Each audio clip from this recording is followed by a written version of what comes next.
Menopause survival hacks. Join me, shall you? Today I'm going to cover my 6 hacks to surviving menopause while still trying to get through a shift at work. My name is Leslie. Welcome to Middle Life Adventures.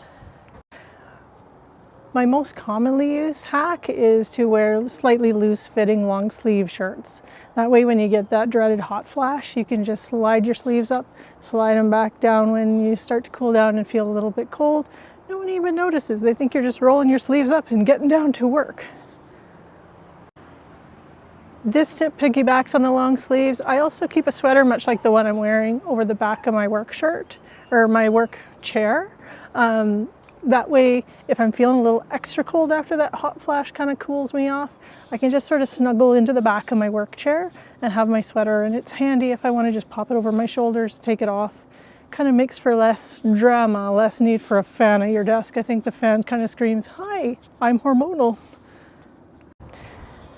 Cutting caffeine at 4 is unfortunately a necessity. It sort of helps me be able to settle down and get closer to relaxing to sleep.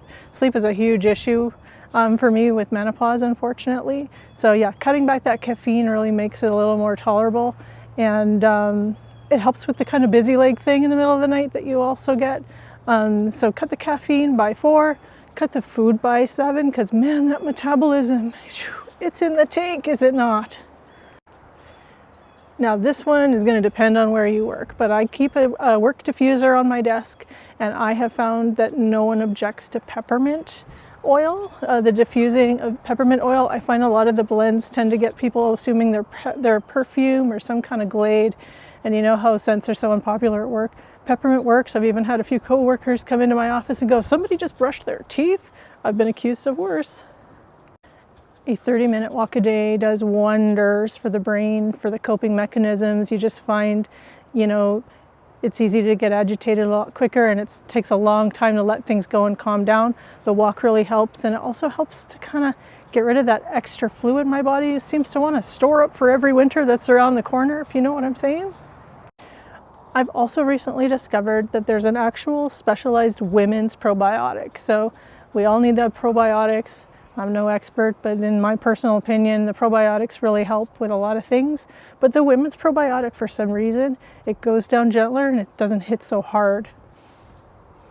Last but not least is kind of my own little humor moment, because sometimes I need that little reminder during a stressful situation that, like, hey, take a breath, take it easy, everything's going to be okay. And my little humor moment is my emotional support pickle.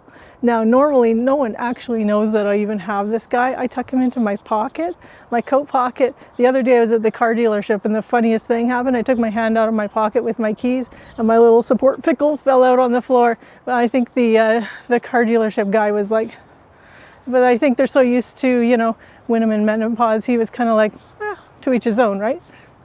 So those are my tips for hacks for surviving menopause while you're still having to deal with a full shift at work.